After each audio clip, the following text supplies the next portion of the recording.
नमस्कार, स्वागत है आपका और मैं हूं आपके साथ सपना दीपक मध्य। बुलेटिन का आगाज करेंगे, लेकिन उससे पहले एक नजर हेडलाइंस पर। नेताजी सुभाष चंद्र बोस की 128वीं जयंती, राजधानी रांची में सीएम ने नेताजी सुभाष चंद्र बोस को दी श्रद्धांजलि, कहा देश की आजादी में नेताजी की अहम भूमिका। मोकामा में देश का पहला 6 लेन नदी पुल लगभग तैयार। 6 लेन नदी पुल मार्च में होगा जनता को समर्पित। बीजेपी पर बरसे Supriyo Bhattacharya PM care fund का मांगा लेखा जोखा, कहा पेट्रोलियम पर लगे सेस का केंद्र दे हिसाब। प्रदेश प्रभारी गुलाम अहमद गौर का आगमन, जामताड़ा स्थित स्वास्थ्य मंत्री के आवास पहुंचे प्रदेश प्रभारी, पार्टी कार्यकर्ताओं ने गर्मजोशी से किया स्वागत। और मोकामा विधायक अनंत कुमार सिंह पर गोलीबारी, सोनू मुन गुरह ने दी मामले में अपनी प्रतिक्रिया, कहा घर पर गोली चलाएंगे तो मिलेगा जवाब।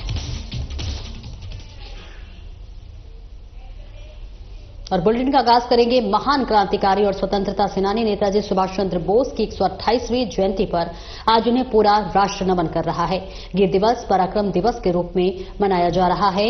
इस अवसर पर मुख्यमंत्री हेमंत सोरेन ने राजधानी रांची के नेताजी सुभाष चंद्र बोस उद्यान स्थित उनकी प्रतिमा पर माल्यार्पण कर श्रद्धांजलि अर्पित की। मुख्यमंत्री ने अपने संदेश में कहा कि ये दिन हम सभी के लिए ऐतिहासिक है। हमें इस बात का गर्व है कि हमारे बीच एक ऐसी विभूति और पराक्रमी पैदा हुए जिन्होंने इस देश की आजादी की लड़ाई को नई ताकत दी थी। झारखंड, बिहार, बंगाल और ओडिशा ने नेताजी का खासा रिश्ता रहा है और यहां के कई ऐसे क्षेत्र हैं जहां से उनकी यादें जुड़ी हैं। मुख्यमंत्री ने कहा कि नेताओं के विचार और आदर्श आज भी लोगों की आवाज, आत्मविश्वास और ताकत को बढ़ाने का कार्य कर रही है। जब तक यह देश रहेगा, पिताजी का नाम अमर रहेगा। नेताजी को शत शत नमन।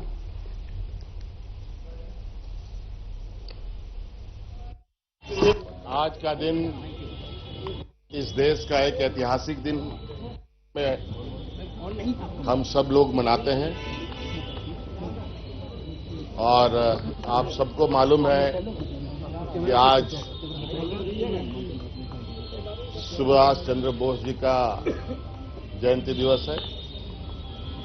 हर साल की भांति इस साल भी हम और आम लोग भी नेताजी को याद करते हैं और खास तौर पर झारखंड, बंगाल, बिहार, उड़ीसा इन सब क्षेत्रों में इनका खासा प्रभाव रहा है। कई महत्वपूर्ण जगह है जहां पर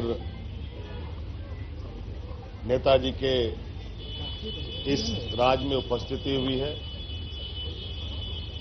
और निश्चित रूप से हमारे लिए गौरव का क्षण है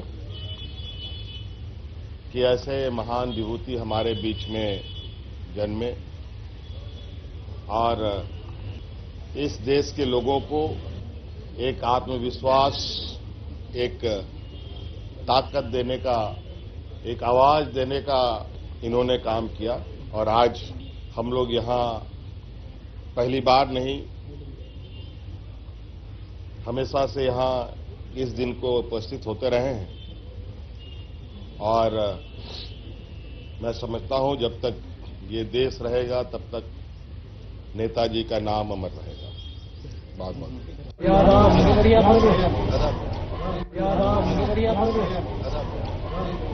तस्वीरें आपको दिखा रहे हैं जहां पर आप मुख्यमंत्री हेमंत सोरेन को देख रहे हैं, जिन्होंने नेताजी सुभाष चंद्र बोस की जयंती पर उन्हें नमन किया और इसी के साथ साथ सभी देशवासियों को भी इस चीज के लिए जो है याद दिलाया कि किस तरह से एक महान क्रांतिकारी नेता थे।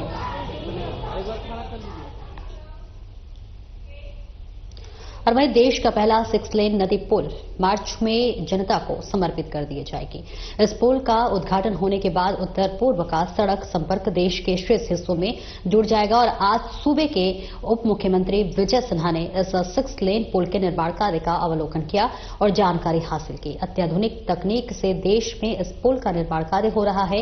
विजय सिन्हा ने निर्माण कार्यों को निरीक्षण कर पुल की जमकर तारीफ की और कहा कि प्रधानमंत्री नरेंद्र मोदी का ये ड्रीम प्रोजेक्ट सूबे को तोहफा के रूप में मिला है।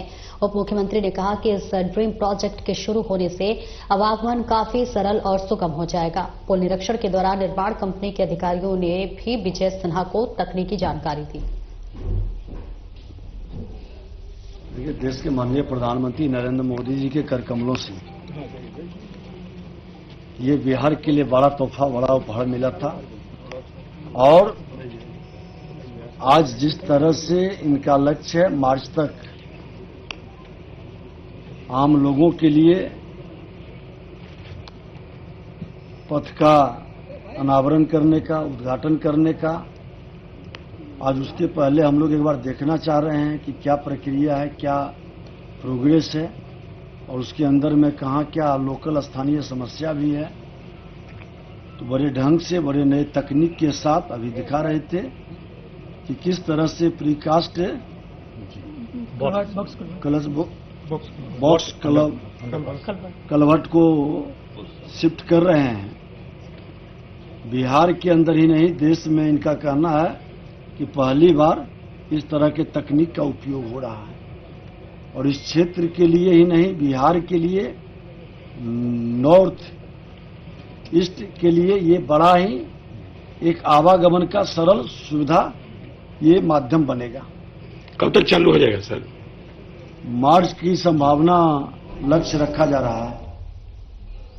छोटे से ब्रेक के लिए रुकेंगे, फौरन हाजिर होते हैं।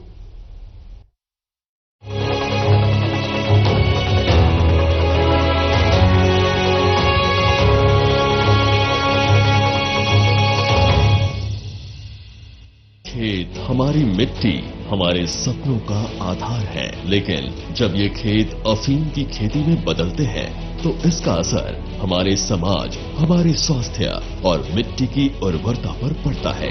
अफीम की खेती गैर कानूनी है। इसे रोककर हम अपनी मिट्टी को नई फसल और नए अवसरों से भर सकते हैं। सरकार आपकी मदद के लिए तैयार है।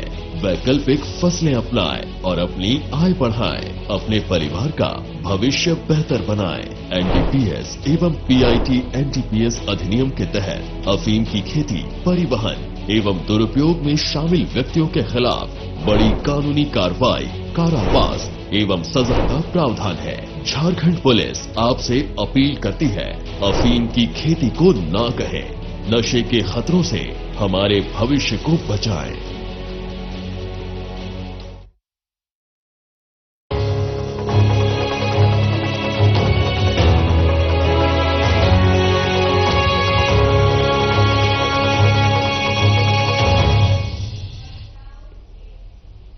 ब्रेक के बाद एक बार फिर से स्वागत है आपका। खबरों में आगे बढ़ेंगे। झारखंड मुक्ति मोर्चा के केंद्रीय महासचिव सुप्रियो भट्टाचार्य ने एक बार फिर भारतीय जनता पार्टी पर जमकर हमला बोला है। केंद्रीय महासचिव ने कहा कि अब लगता है कि बीजेपी के पेट में फिर से गड़बड़ी हुई है, उनका पेट दुखने लगा है। हमारे ही विभाग ने जब बताया कि आपदा प्रबंधन विभाग के द्वारा अन्य विभाग को राशि दी गई है, जिससे कि स्वास्थ्य विभाग, कृषि विभाग सहित अन्य शामिल हैं, और हिसाब के क्रम में ये पता चला है कि कहीं कुछ अनियमितता बरती गई हैं, जिस कारण हिसाब नहीं मिल पाया। लेकिन बीजेपी को लग रहा है कि क्या से क्या हो गया। बीजेपी के नेताओं से, सांसदों से निवेदन है कि थोड़ा पीएम केयर फंड से संदर्भ में भी जानकारी ले ले, और उस फंड का हिसाब नहीं ले सकते हैं तो उनमें कितने पैसे आए हैं, ये देश से और विदेशों से भी। इसके साथ ही उन्होंने कहा कि कोरोना के नाम पर आज भी पेट्रोलियम पर सेस लगता गया है और वे सेस का पैसा कहां गया, हिसाब देना होगा। बीजेपी अपना नेता नहीं खोज पा रही है। पेट में फिर से कुछ गड़बड़ी की आशंका हो, उनका पेट दुखने लगा जब हमारी ही सरकार ने हमारे ही विभागों को यह बताया कि कोरोना के समय में जो आपदा विभाग से जो राशियां विभिन्न विभागों को दी गई, जिसमें सबसे बड़ी राशि सबको ही जानते हैं कि स्वास्थ्य विभाग को दी गई। उसके अलावा भी गृह विभाग को, पुलिस को, समाज कल्याण विभाग में, कृषि में जैसे जैसे जरूरतें पड़ी, उस वक्त जीवन भी बचाना था और जीविका भी बचाना था, उसमें राशि खर्च की। और उस राशि का जब मिलान किया गया तो कुछ खर्च में अनियमितताएं विभाग को मालूम चली। ये बहुत स्वाभाविक चीज है कि उस वक्त के जो परिस्थितियां थी, वो परिस्थिति पैसे से नहीं आकी जा सकती, लेकिन चूंकि ये आम जनों का पैसा है, आम जनों के लिए पैसा है, तो उसका प्रॉपर अकाउंटेंसी तो होना ही चाहिए। और हम सबको जानते हैं कि हमारी पिछली सरकार, इसके पहले भी मुख्यमंत्री हेमंत सोरेन जी रहे, कभी भी अकाउंटेंसी में या इकोनॉमिक स्तर पर कभी कोई गलती नहीं। क्योंकि ये हमारी ही सरकार है जो पारदर्शी तरीके से पैसों का हिसाब देते आई है और आगामी दिनों में भी देगी। इसलिए सरकार ने यह निर्णय लिया कि विभागों से उसका हिसाब ले और वो लगभग काम अब पूरा भी होने वाला है जब पारदर्शी तरीके से सारे चीज सामने आए। लेकिन भाजपा को इसमें दिख गया कि भाई इसमें क्या क्या होगी। मैं भारतीय जनता पार्टी के नेताओं से बड़ा विनम्र अनुरोध करूंगा, संसद में उनके बहुत सारे सदस्य हैं जो झारखंड से भी गए हैं चुनकर, जिसमें मंत्रीगण भी है। थोड़ा आप लोग पीएम केयर फंड का भी हिसाब। और वहीं पूरा देश नेताजी सुभाष चंद्र बोस की जयंती बड़ी धूमधाम और उत्साह के साथ मनाया। नेताजी सुभाष चंद्र बोस की जयंती की पराक्रम दिवस भी देखिए कहा जाता है और स्वतंत्रता संग्राम के महानायक नेताजी का जन्म आज ही के दिन 23 जनवरी 1897 को ओडिशा के कटक में हुआ था। इस मौके पर राजधानी रांची के प्रदेश कांग्रेस कार्यालय में माल्यार्पण कर उन्हें नमन किया गया। इस मौके पर राजीव गांधी पंचायती राज संगठन के अध्यक्ष सुमित शर्मा, प्रदेश प्रवक्ता जगदीश साहू, प्रदेश प्रवक्ता खुर्शीद हसन समेत तमाम कार्यकर्ता मौजूद रहे। इन लोगों ने तुम मुझे खून दो मैं तुम्हें आजादी दूंगा और जय हिंद जैसे ओजस्वी नारों से देशभक्ति की अलख जगाने वाले महानायक नेताजी सुभाष चंद्र बोस जी को जयंती पर नमन किए। साथ ही उनके विचारों को अनुसरण करने की अपील भी की। नेताजी कांग्रेस में उनका एक बहुत बड़ा योगदान रहा और भारत की आजादी में भी एक योगदान रहा। नेताजी ने सबसे महत्वपूर्ण काम यह किया कि जिस विचार की तरफ उनका मन गया उसको उन्होंने निष्ठापूर्वक जो है पूरा किया। बापू से जब उनकी संवाद अंतिम बार हुई इसको लेकर के, तो उन्होंने कहा कि मैं इस रास्ते आजाद हिंद फौज का गठन करके और भारत की आजादी के लिए काम करना चाहता हूं। तो बापू ने उनको कहा कि अगर तुम्हारे रास्ते से आजादी मिलेगी तो सबसे पहला व्यक्ति मैं होऊंगा जो तुम्हें साधुवाद देने के लिए आऊंगा।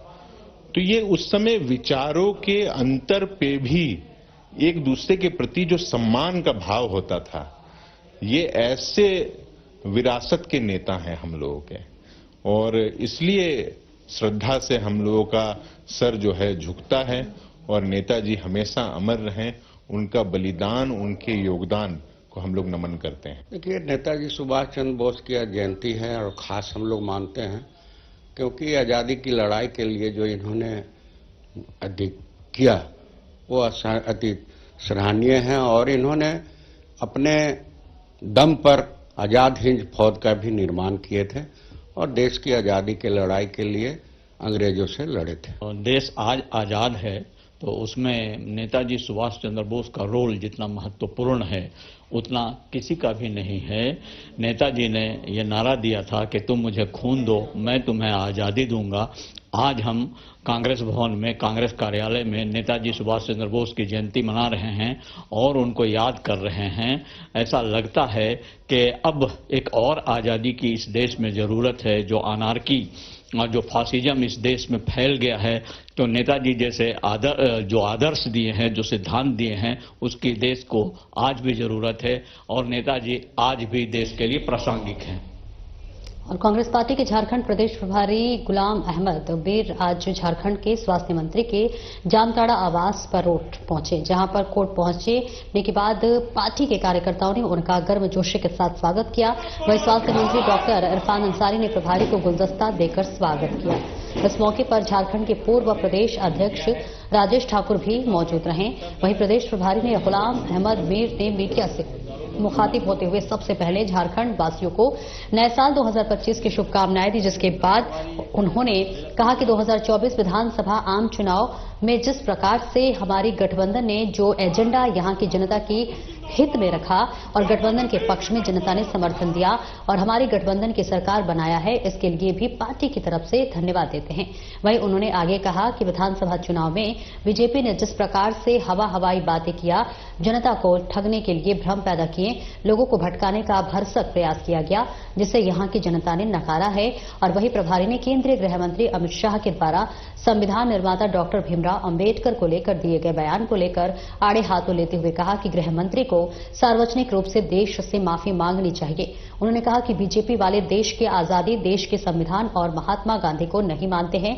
अगर मानते हैं तो प्रधानमंत्री के द्वारा गृह मंत्री को हटाना चाहिए। के गॉडफादर कहने वाले, उन्हीं के लिए उनको रेस्पेक्ट नहीं है। तो आप साफ समझ सकते हैं कि जब कॉन्स्टिट्यूशन को हेड करने वाले, कॉन्स्टिट्यूशन को देने वाले के बारे में इनको दिल में रेस्पेक्ट नहीं है, जो जलगा होम मिनिस्टर के शब्दों से उस ओकेजन पर जो 75वां साल पूरा देश मतलब ढोल बजा बजा के सेलिब्रेट कर रहे थे, दुनिया देख रही थी, और ऐसे मौके पर जो लैंग्वेज उन्होंने इस्तेमाल की, जो एम्ब्रेसिंग लैंग्वेज उन्होंने इस्तेमाल की, उससे साफ अंदर की बात बाहर आ गई। तो आजादी को नहीं मानोगे, गांधी जी की लीडरशिप को नहीं मानोगे, संविधान को नहीं मानोगे, संविधान निर्माता को रेस्पेक्ट नहीं करोगे, तो संविधान को कहां आप फॉलो करें? उस होम मिनिस्टर को ये भी मतलब एहसास नहीं रहा कि मैं अगर देश का आज होम मिनिस्टर हूं और वो इस कॉन्स्टिट्यूशन की बदौलत। रुकेंगे एक छोटे से ब्रेक के लिए, जल्द लौटते हैं।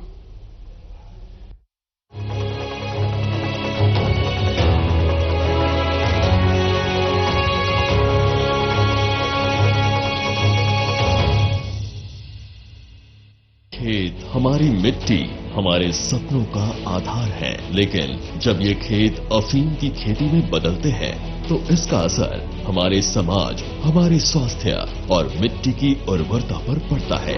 अफीम की खेती गैर कानूनी है। इसे रोककर हम अपनी मिट्टी को नई फसल और नए अवसरों से भर सकते हैं। सरकार आपकी मदद के लिए तैयार है। वैकल्पिक फसलें अपनाएं और अपनी आय बढ़ाएं, अपने परिवार का भविष्य बेहतर बनाएं। एनडीपीएस एवं पीआईटी एनडीपीएस अधिनियम के तहत अफीम की खेती, परिवहन एवं दुरुपयोग में शामिल व्यक्तियों के खिलाफ बड़ी कानूनी कार्रवाई, कारावास एवं सजा का प्रावधान है। झारखंड पुलिस आपसे अपील करती है, अफीम की खेती को ना कहें। नशे के खतरों से हमारे भविष्य को बचाएं।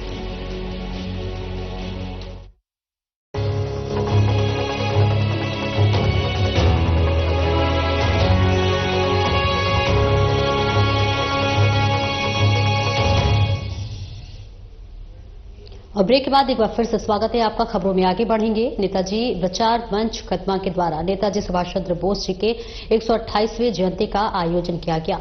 इस मौके पर पूर्व मंत्री बन्ना गुप्ता ने नेताजी की प्रतिमा पर माल्यार्पण और पुष्प अर्पित कर उन्हें नमन किया। वहीं बन्ना गुप्ता ने कहा कि नेताजी हमारे आदर्श हैं। उनके राष्ट्र प्रेम और समर्पण की भावना अपने आप में अनूठा है। अदम्य साहस वाले नेताजी जो देश के सच्चे सपूत थे। ऐसे महापुरुष की गाथा और इतिहास सुनकर प्रत्येक भारतीय का सीना चौड़ा हो जाता है और हम गर्वान्वित महसूस करते हैं। नेताजी के प्रति आदर भाव से सर झुक जाता है। इनकी जीवनी राष्ट्र के प्रति समर्पित होने और राष्ट्र के उन्नति तरक्की के लिए अपना सब कुछ न्यौछावर करने को प्रेरित करता है।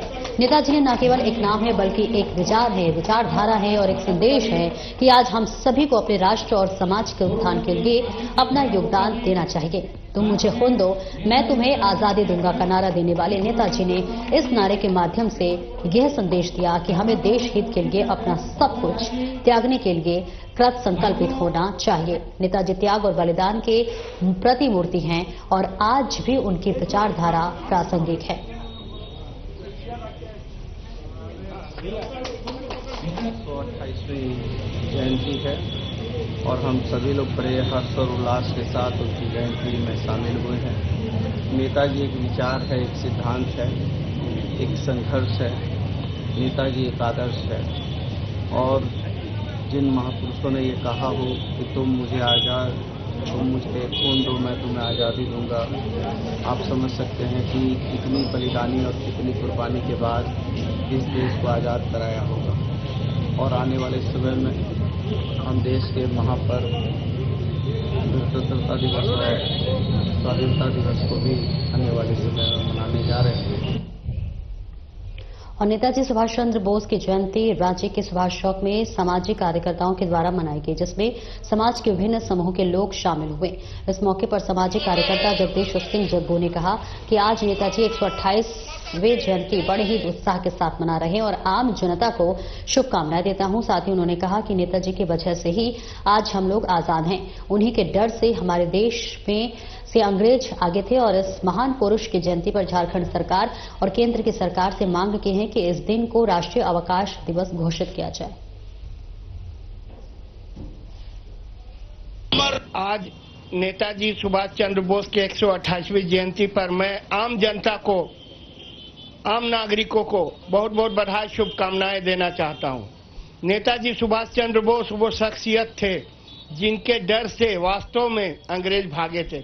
अंग्रेज क्या शांतिपूर्ण आंदोलन से भारत छोड़ के भाग सकते थे? कभी नहीं। जब नेताजी सुभाष चंद्र बोस ने आजाद हिंद फौज बनाई और आजाद हिंद फौज के हमारे वीर सैनिक हजारों हजार शहीद हुए, परंतु उन्होंने नेफा को आजाद करा लिया था। जब ये सब देखते हुए कि किस तरह से उग्र आंदोलन और देश के प्रति जान देने के लिए अब लोग नेताजी सुभाष चंद्र बोस के पीछे तैयारी, इसका असर था कि 1947 में देश आजाद हुआ। नेताजी सुभाष चंद्र बोस के, गांधी जी का से भी लोग आंदोलित थे, परंतु नेताजी सुभाष चंद्र बोस ने जो विदेश में जाकर भी तिरंगा फहराते हुए हजारों हजार भारतीयों को, देश प्रेमियों को जोड़कर आजाद हिंद फौज बनाया, उसका असर था कि आज हम आजाद हैं।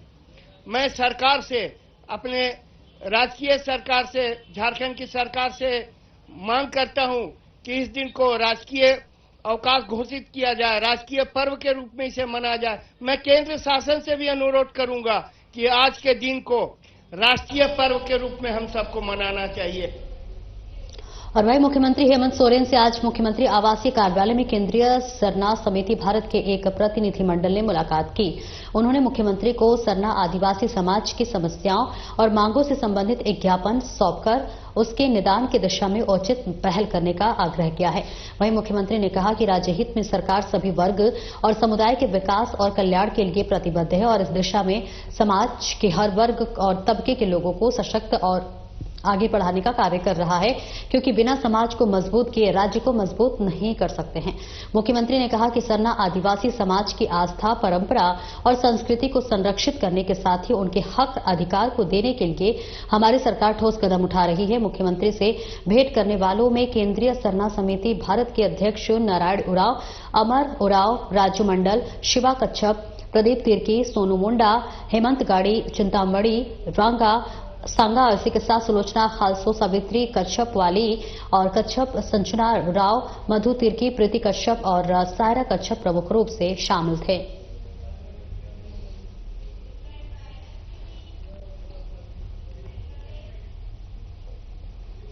और वही मोकामा में पूर्व विधायक अनंत कुमार सिंह और सोनू मोनू गिरोह के बीच हुई जमकर गोलीबारी की घटना ने देश भर को झकझोर कर रख दिया है। वही सूबे की सरकार पर कोई असर नहीं हुआ है। बिहार के उप मुख्यमंत्री विजय सिन्हा से जब मीडिया ने सवाल किया तो वे पीठ दिखाकर चलते बने।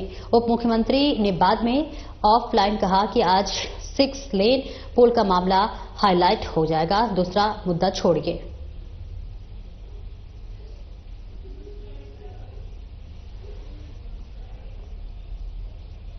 और वही मोकामा विधायक अनंत कुमार सिंह के साथ हुई खूनी झड़प के बाद सुर्खियों ने आए सोनू मोनू गिरोह भी सफाई देने में सामने आए हैं।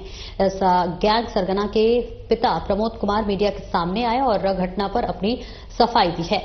प्रमोद कुमार ने कहा कि छोटी सरकार से अब अदावत नहीं रही, लेकिन घर पर गोली चलाने आएंगे तो अनंत सिंह को माकूल जवाब मिलेगा। वहीं पटना उच्च न्यायालय के वरीय अधिवक्ता प्रमोद कुमार ने अनंत कुमार सिंह पर सोनू मोनू के सफाई के लिए गोली चलाने का आरोप लगाया है। उन्होंने छोटे सरकार पर मनगढ़ंत आरोप लगाकर गोली चलाने का भी आरोप लगाया है और कहा है कि उनसे कोई भी पैतृक संपत्ति की कोई लड़ाई नहीं है। फायरिंग की नौबत स्वयं विधायक जी यहां आकर किए। उनके मन में है कि किसी तरह वकील साहब और उसके दोनों पुत्र का सफाया कराया जाए। राजनीतिक प्रतिद्वंद्विता रखे हुए हैं। लोकतंत्र में लोग कहीं किसी के पक्ष में जा सकता है, विपक्ष में जा सकता है। कोई पैतृक संपत्ति की लड़ाई नहीं है, कोई संपत्ति भूमि विवाद नहीं है। मनगढ़ंत कहानी करके ऐसा पैदा किए हैं। उनकी राजनीतिक जो जमीन है खिसक रही है, तो सुर्खियों में रहना उनका परम कर्तव्य बनता है। कभी गूगल्स लगा लेंगे, कभी घोड़े पर सवार हो जाएंगे, कभी कुछ करेंगे, कभी वो कहने की जरूरत नहीं है, आप स्वयं जानते हैं। उनके द्वारा गोली चलाई गई है। मेरा दोनों बेटा यहाँ नहीं था, हमें जो जानकारी मिली, हम पंडरोल हाईकोर्ट से काम करके लौट रहे थे, ट्रेन पर मुझे जानकारी मिली। फिर यहाँ हमारी जो पत्नी एफआईआर की है, जो इन्फॉर्मेंट है, उसके द्वारा बात बताई गई, ग्रामीणों के द्वारा बात बताई गई। छोटा छोटा बच्चा बोलेगा कि गोली विधायक जी चला रहे थे। फिलहाल इस बुलेटिन में इतना ही। नमस्कार।